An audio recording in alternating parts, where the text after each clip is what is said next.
Hello' friends, আজি মই 34 সাইজৰ blouse এটা কাটি দেখুৱাবলৈ লৈছোঁ। এইটো ফ্ৰণ্ট সাইডে ল'ব লাগিব। মই পঠালিকৈ কৈছোঁ, 10 লৈছোঁ। 10 এনেধৰণে জুখি ল'লে মানে ভাল হয়, পাছত মানে একো গণ্ডগোল নহয় চিন দিওঁতে। তলতো মই এনেকৈ এবাৰ দুবাৰ তিনিবাৰকৈ জুখি লৈছোঁ। আপোনালোকে দৰকাৰ হ'লে জুখি ল'ব পাৰিব, যদি বুজি পায় নজুখিলেও হ'ব। দীঘত আছে এইপিনে এইটো 15 লৈছোঁ।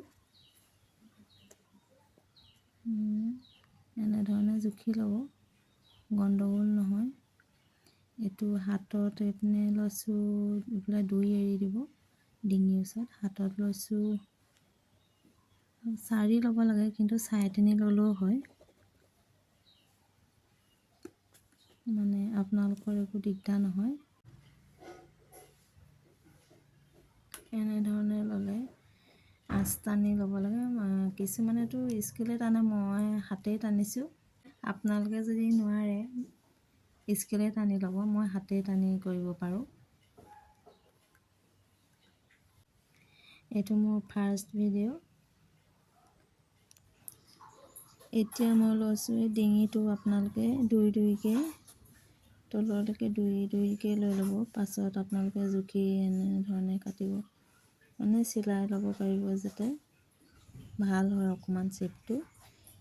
মই বেছি ডাঙৰকৈ পিঠিটো নলওঁ, 4 সাইজৰ লওঁ। 4 সাইজৰ ল'লে আপোনালোকে 4.5 ল'লেও হ'ব, মানে সৰু পিঠি হ'লে ভাল লাগে। এনেধৰণে আপোনালোকে 8 টানি অকণমান বাহিৰলৈ হাতখন মানে পেঞ্চিলডাল উলিয়াই দি চিনটো দি ল'ব। সেইটো হৈ গ'ল। এতিয়া হাতখনত ল'ব, হাতখন 6 ইঞ্চি ল'লেই হ'ব। 6 ইঞ্চি এনেধৰণে চিন দি দিব জুখি পানি। তাৰপিছত এতিয়া কাটিছোঁ। কটাটো আমি অকণমান স্পীড কৰি দিছোঁ, যিহেতু সময়টো মানে বহুত বেছি লাগে। এইটো আমাৰ পিঠিটো হৈ গ'ল কটা। এতিয়া ফ্ৰণ্ট ছাইডটো বেলেগ ধৰণে লয়, মই এনেকুৱাই লৈছোঁ। এইপিনে 5 মান এৰি দিব, কাৰণ এই চাইডে হাতটো থাকিব।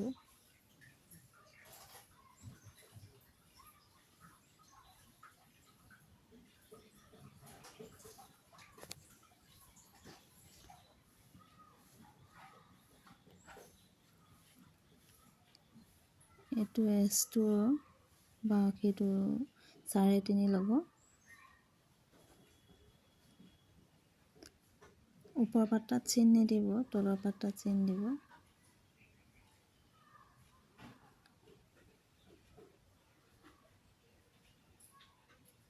এইপিনে 2 এৰি দিব, এৰি দীঘে পঠালি আগৰ দৰেই ল'ব। পাৰিলে আপোনালোকে অকণমান দীঘল কৰিবও পাৰে ওপৰ পাতাটো 1 ইঞ্চি। মই সমানেই লৈছোঁ, কিন্তু এনেধৰণে জুখি চিন দি ল'ব। এইফালে 6 ইঞ্চি ল'লে হ'ব, হাতৰ আগৰ চিনতে কাটি দিলেও হয়, মই দেখুৱাই দিছোঁ।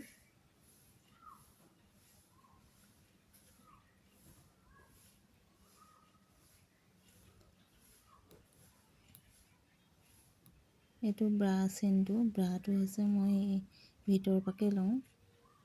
বহুতে বেলেগ ধৰণে লয়, মই কিন্তু এনেধৰণে ল'লে অকণ সুবিধা হয়। এইটো 6 ল'ব ওপৰডোখৰ ব্ৰাটো, এইফালে 4 ল'ব। 4 লৈ এনেধৰণে টানি দিব, আঁচডাল কাটিবলৈ সুবিধা হ'ব। ইয়াত ল'ব আপোনালোকে এনেধৰণে ল'ব, 8 ল'ব। 8 লৈ চিন দি ল'ব। তললৈ এইটো 9 ল'ব, কাৰণ ব্ৰাটো হাতৰ এচ চাইজটোৰ পৰা 6 তললৈ নমাই এইপিনে 9 ল'ব। 9 লৈ এনেকৈ চিন দিব। এইপিনে 8 ল'ব, 1 ইঞ্চি চুটি কৰি দিব আগৰ চিনটোৰ পৰা।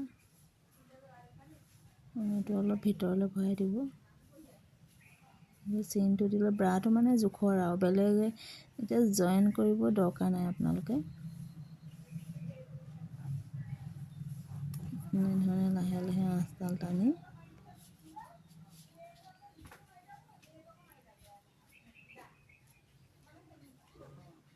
যিহেতু মোৰ চেইন দি হৈছে, এতিয়া এচটোৰ কাৰণে লৈছোঁ।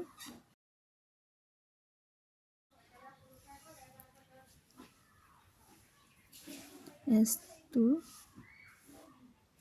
অকণমান ডাঙৰকৈ লৈছোঁ, এইপিনে বহলকৈ। আপোনালোকক মই জুখি দেখুৱাইছোঁ। এচটো এইপিনে ল'ব 6, ব্ৰাটোৰ পৰা মানে আপোনালোকৰ চেইনটোত এইফালে ল'ব 6 আৰু দীঘকৈ ল'ব 6। পঠালিকৈ 5 ল'লেও হয়, মই 6 লৈছোঁ।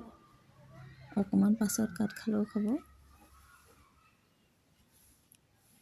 এতিয়া মোৰ চেইন দিয়া হৈ গৈছে,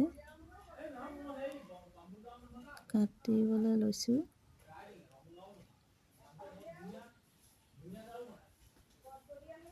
ব্ৰাটো কাটি হৈ গ'ল, মই এচটো কাটিছোঁ। এইটো চাওকচোন, এচটো ধুনীয়া হৈছে। এইটো ব্ৰাটোৰ এচটোৰ তলৰ পাত্তাটো 4-5 ল'লে হ'ল। মই 10 ইঞ্চি লৈছোঁ দীঘটো। এনেধৰণে কাটি এই ছাইডটো সমান কৰি দিব। এক চাইডে সৰু আৰু এক চাইডে ডাঙৰ হ'লেও হ'ব। এতিয়া মেইন কাপোৰটো লৈ মই গোটেইখিনি পাৰি লৈছোঁ সম্পূৰ্ণ। এইটো পিঠিটো, এইটো ব্ৰাটো, এইটো এচটো।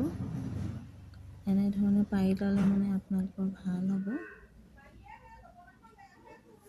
মেইন কাপোৰটোৰ পৰা অলপ ডাঙৰকৈ কাটিব, কাৰণ লাইনিংটোতকৈ অলপ মেইন কাপোৰো ডাঙৰকৈ কাটিব লাগে, তেতিয়া মানে চিলাবলৈ ভাল হয়।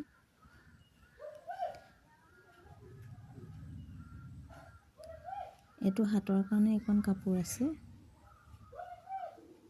হাতটো আপোনালোকে নিজৰ চাইজত যোনে যেনেকৈ পাৰে, কিছুমানেতো ঠিক বাটাৰ লয়, কাপোৰ অনুপাতে আপোনালোকে এনেধৰণে চেইন দি ল'ব যিমান কাপোৰ থাকে। এইখিনিতে আপোনালোকলৈ এটা সৰু ৰিকুৱেষ্ট কৰিছোঁ, যদি আপোনালোকে মোৰ ভিডিঅ'টো চাই ভাল পায় তেন্তে লাইক, কমেণ্ট, শ্বেয়াৰ কৰিব, ছাবস্ক্ৰাইব কৰিব বুলি আশা ৰাখিছোঁ। ধন্যবাদ।